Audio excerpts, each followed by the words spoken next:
In today's video, we're going to explore how to spot whether a Cartier Love Bracelet is authentic or just a replica. A little while ago, I shared my experience with my Van Cleef & Arpels vintage Alhambra guilloche necklace and mentioned the iconic Cartier Love Bracelet.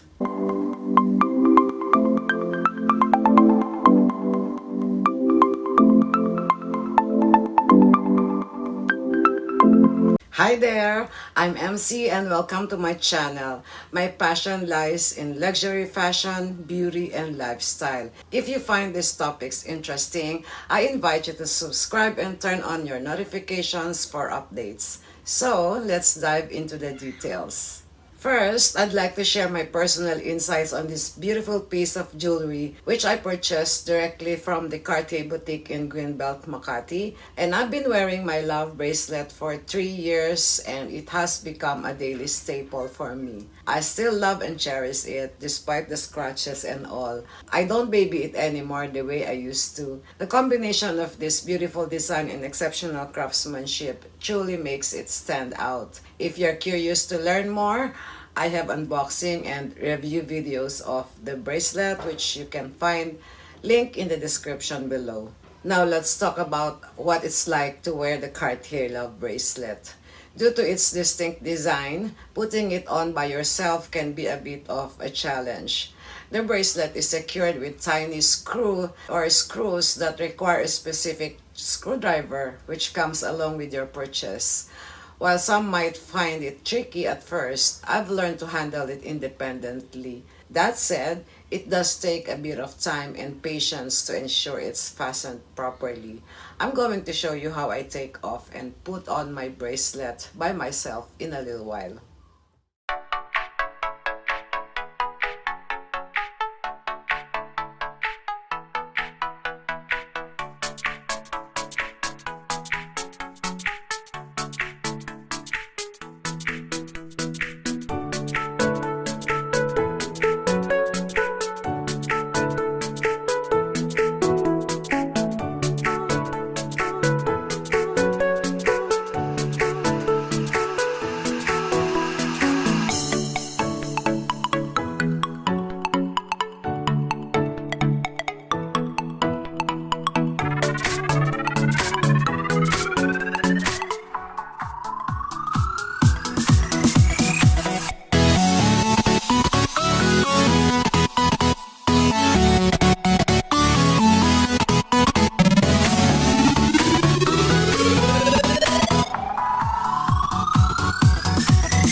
What I truly admire about the Cartier Love Bracelet is its timeless elegance.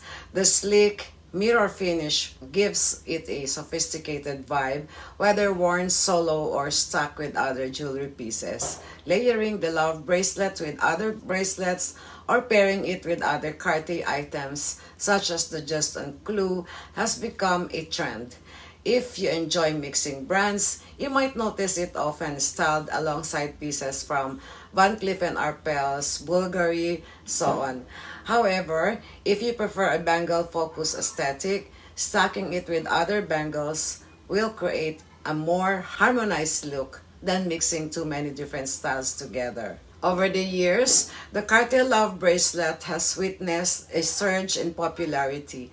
Originally favored by celebrities and high-profile personalities, it has now found its place among a wide array of individuals from various walks of life. However, it's essential to remember that this piece comes with a significant price tag. Its luxurious design and the use of top-notch gold justify the cost.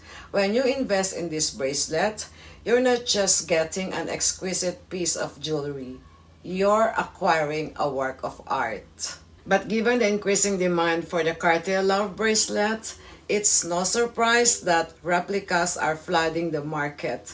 You will come across gold love bracelets from different jewelers, leading to a challenging search for genuine items. Some individuals may wonder why they should spend a considerable amount on a Cartier piece when there are many affordable alternatives available.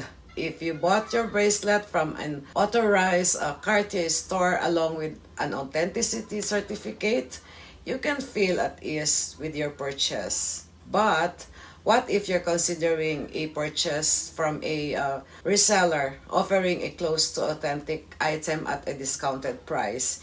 You might also stumble upon appealing second-hand options. How will you tell the real deal from the fakes? Do note that fakes or replicas do not necessarily mean they're not real gold. They are. When we talk about replica here, the term generally refers to a piece that is designed to closely resemble the original but may not be made by the same brand or with the same craftsmanship, or it may be produced under different conditions. By the way, guys, sorry for the noise outside. You know, it's almost New Year. Happy New Year! Let's proceed with the common distinctive features between a real and a fake Cartier bracelet.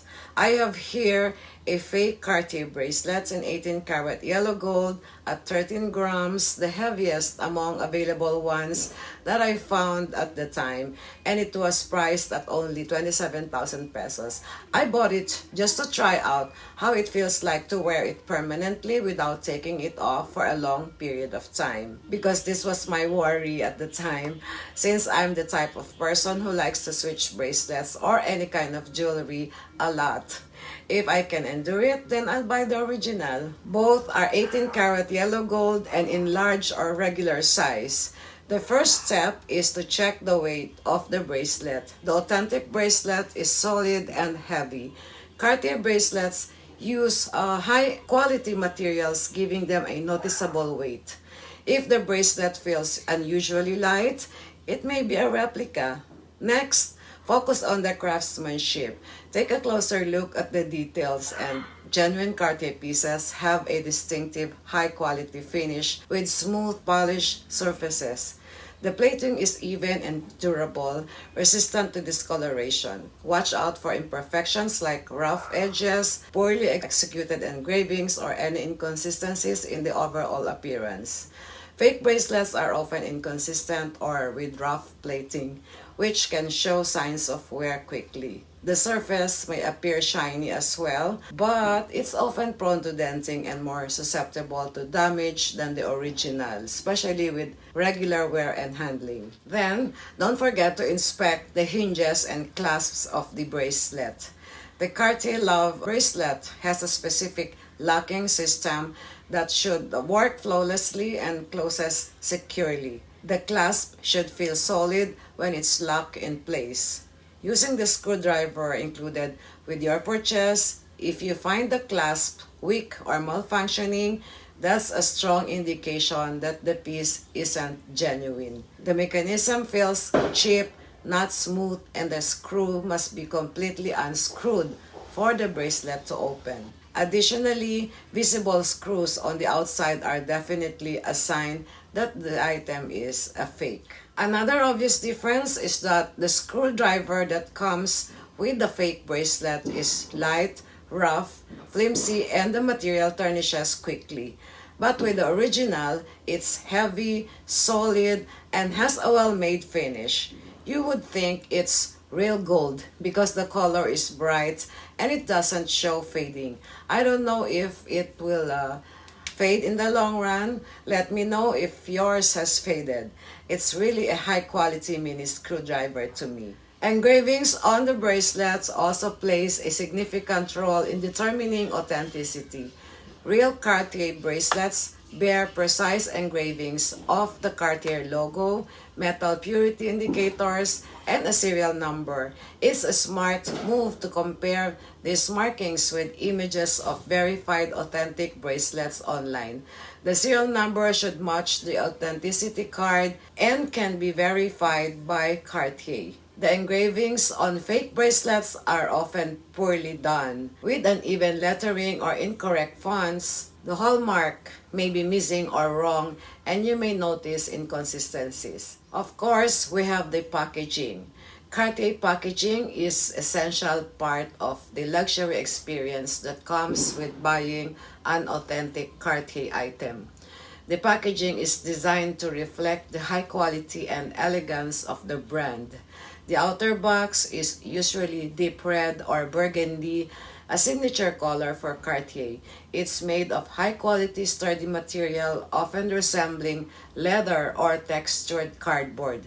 The interior of the box is typically made of velvet, which is soft to the touch.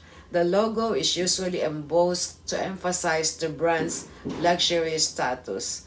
Fake ones often come in cheap, poorly made boxes with little to no documentation, if any. The Cartier store where I purchased this piece do not typically give a luxurious red leather pouch and cleaning kit, but I asked my SA, so she gave me one each. She explained though that I should only use the cleaning kit if I have diamonds or other gemstones set in my Cartier pieces. Finally, let's talk about the pricing. If you come across a deal that seems too good to be true, it probably is. Authentic Cartier pieces or bracelets come with a premium price due to the brand's reputation and the intricacies involved in their craftsmanship. The price of this classic bracelet at the time I got this in 2021 was 360,880 pesos. Last year's price in December 2023, it was 412,650. This year, 2024, it is currently priced at 475,700. So that was a lot. While a cheaper version may scream appealing, keep in mind that true luxury does come at a cost. So in conclusion, staying informed and observant is key to making confident decisions in the luxury jewelry marketplace. The Cartier Love Bracelet is more than just an accessory. It represents a status and superior craftsmanship. Knowing how to differentiate between a genuine piece and a counterfeit, it's vital for making a smart investment that you'll treasure for years to come.